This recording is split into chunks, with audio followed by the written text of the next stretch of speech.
संबंध एक सहारा होता है जीवन का, और संबंधी वो होते हैं जिनसे आवश्यकता पड़ने पर सहायता मांगी जा सके, जिन पर विश्वास किया जा सके कि बुरे समय में वो हमारे काम आएंगे। कभी ऐसा भी हुआ होगा कि आपके पास कोई सहायता मांगने आया, या ऐसा भी हो सकता है कि आप किसी के पास सहायता मांगने गए हैं। परंतु प्रश्न ये उठता है कि क्या केवल किसी के मंतव्य में उसकी सहायता इसीलिए कर देनी चाहिए क्योंकि वो आपका संबंधी है? अब आप कहेंगे कि ये कैसा प्रश्न हुआ? तनिक सोचिए, एक अस्त्र बनाने वाला जब अस्त्र बनाता है तो ये अस्त्र किसको देना है उसका अधिकार उसी के पास होता है। वो चाहे तो ये अस्त्र किसी को भी दे सकता है, वो एक सैनिक को भी दे सकता है या एक डाकू को भी, और यही अस्त्र दो भिन्न कार्य कर सकती है। यदि डाकू के हाथों में आ गई तो उसका भय दिखाकर वो लोगों को लूटेगा, निरपराधों का रक्त बहाएगा। सहायता करने वाले की भी अवस्था ऐसी ही होती है। इसलिए किसी की सहायता करने से पूर्व ये विचार कर लेना आवश्यक है कि किसे क्या, कब और कितनी सहायता देनी चाहिए कि उसका दुरुपयोग ना हो। यदि आपकी सहायता से कोई अधर्म हुआ तो उसके उत्तरदायी आप ही होंगे। जीवन में कई बार ऐसे अवसर आते हैं कि आप लोगों से मिलने जाते हैं और उनसे कुछ आकांक्षाएं भी रखते हैं, और कई बार जीवन में ऐसे अवसर भी आते हैं कि लोग आपसे मिलने आते हैं। इसलिए अतिथियों का सम्मान करने से पूर्व सदा कुछ बातों को स्मरण रखना आवश्यक होता है। यदि कोई आपके पास मिलने आता है तो उसके 3 कारण हो सकते हैं। पहला कारण होता है भाव, दूसरा अभाव और तीसरा प्रभाव।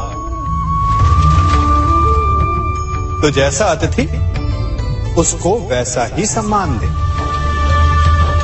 यदि आपके पास कोई भाव से आए तो उसे केवल आपका प्रेम चाहिए, आपका सानिध्य चाहिए, और यदि कोई अभाव में आया तो उसकी उतनी सहायता अवश्य करें जितना आप करने में सक्षम हो, परंतु इतनी अधिक भी ना करें कि वो उस सहायता का दुरुपयोग कर बैठे। और यदि कोई प्रभाव में आया तो स्वयं पर अभिमान ना करें, क्योंकि कभी ना कभी जीवन में आप भी भाव, अभाव और प्रभाव के चक्रव्यूह में फंस सकते हैं।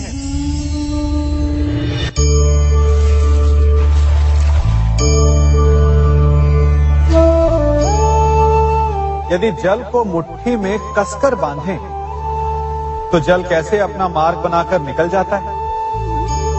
इसी धारा की भांति यही अवस्था हमारे अपनों के साथ भी होती है।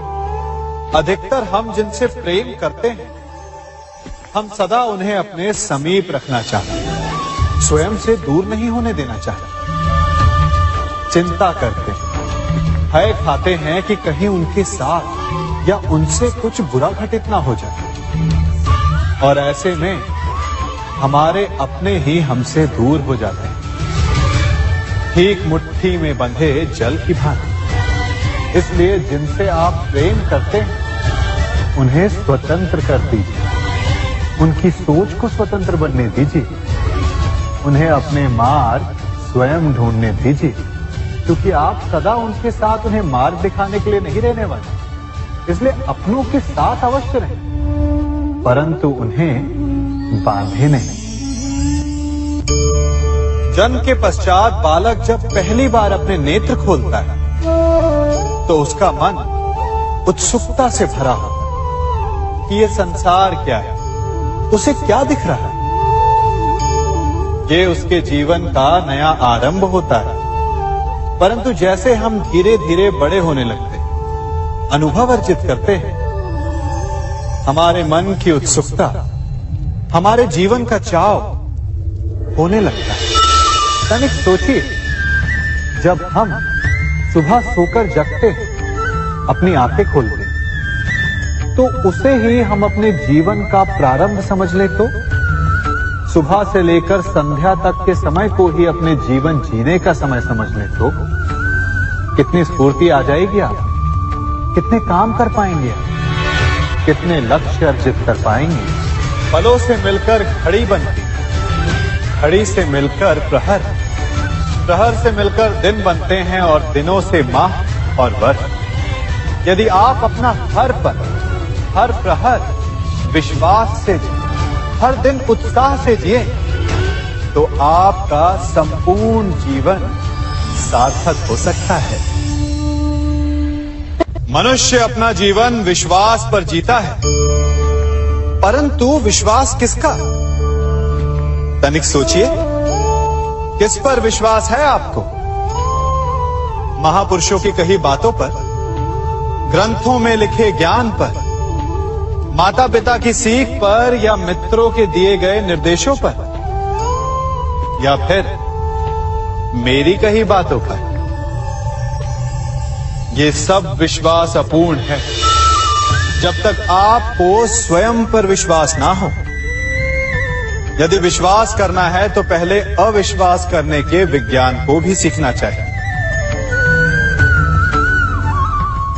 आप किसी की बातों पर विश्वास न करें, आप अपने मन से पूछें, अपनी अंतर आत्मा से प्रश्न करें, और जो उत्तर मिलेगा वही सबसे उचित होगा। जब आप अपने मन, अपनी अंतरात्मा पर विश्वास करना सीख जाएंगे तो नीति ज्ञान सब आपके भीतर से स्वतः उमड़ेगा। और यदि आप स्वयं पर ही विश्वास ना कर पाए तो धर्म ग्रंथों में लिखे श्लोक, महापुरुषों की वाणी, माता पिता की सीख या मित्रों का निर्देश कोई भी लाभ नहीं दे पाएगा। एक पिता होने के नाते आप अपनी संतान के लिए क्या करते हैं? उसके लिए बहुत सारी सुविधाएं जुटाते, बहुत सारा धन कमाते है ना? और क्या आपको ऐसा लगता है कि यही उचित है आपकी संतान के लिए? इस पंछी को देख रहे हैं, ये भी संतान को जन्म देता है, उन्हें पालता है, पोसता है, उड़ना सिखाता है और भोजन का प्रबंध भी करना सिखाता है। परंतु उनके बड़े हो जाने के बाद उनके लिए अलग से घोंसला नहीं बनाता। क्यों? क्योंकि यदि इसने संतान को सब कुछ करके दे दिया तो संतान क्या करेगी? वो अपनी संतान को तब तक भोजन कराता है जब तक उसकी संतान स्वयं भोजन का प्रबंध करने में सक्षम नहीं हो जाती। और उसका लाभ ये मिलता है कि उसी की भांति उसकी संतान आत्मनिर्भर बनती है। इसलिए अपनी संतान को उतनी ही सुविधाएं दें जितनी आवश्यक है। मोह को त्यागें। आपका उनसे मोह उन्हें कभी आत्मनिर्भर नहीं बनने देगा। अपनी संतान को कर्म करना सिखाइए। यदि आपकी संतान कर्म करना सीख गई तो वो धन स्वयं कमा लेगी, और यदि वो आलसी, अकर्मण्य बन बैठे तो आपके संचित धन का भी नाश कर देगी। संसार में सबसे बड़ा संबंध कौन सा है? अब आप पूछेंगे कि ये कैसा प्रश्न हुआ? इसका उत्तर तो बड़ा सरल है, यही ना? परंतु इस प्रश्न के भी कई उत्तर हैं।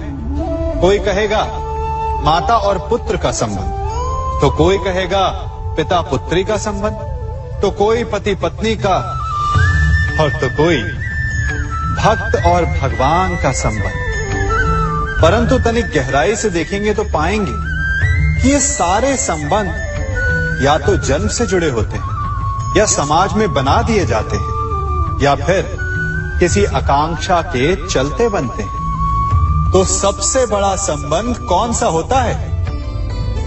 उलझ गए ना? सबसे बड़ा संबंध होता है मित्रता का, क्योंकि मित्र हम स्वयं चुनते हैं, जिसमें ना कोई आकांक्षा होती है, ना ही कोई स्वार्थ छिपा होता है। यदि कुछ होता है तो केवल साथ का आनंद। अपने बीते दिनों को स्मरण कीजिए। जब आप घर से बाहर निकलते होंगे तो सबसे पहले किसका स्मरण होता था? मित्र का।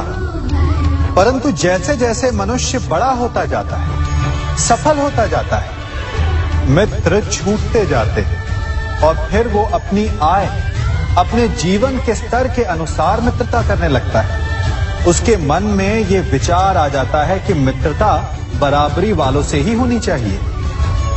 यही सोच अनुचित है, क्योंकि मित्रता बराबर वालों से नहीं होती, मित्रता हमें बराबर करती है। इसलिए नए मित्र अवश्य बनाइए, परंतु अपने पुराने मित्रों को भूलिएगा मत।